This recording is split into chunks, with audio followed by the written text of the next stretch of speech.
Okay guys, yung nakita nyo ginagawa nung babae, yung ginagawa ng step niya is yun yung tinatawag na butterfly footwork, no?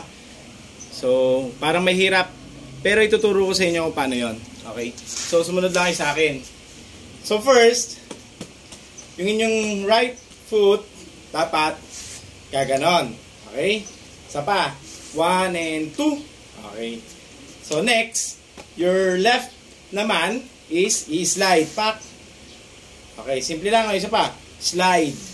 Okay? So, una, kanan ulit tayo. 1 and 2. And slide.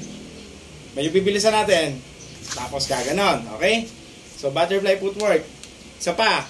Kanan. 1 and 2. And then kaliwa. Gaganon. Yan. I-slide. Okay, kuha na. So, gawin na natin. Okay?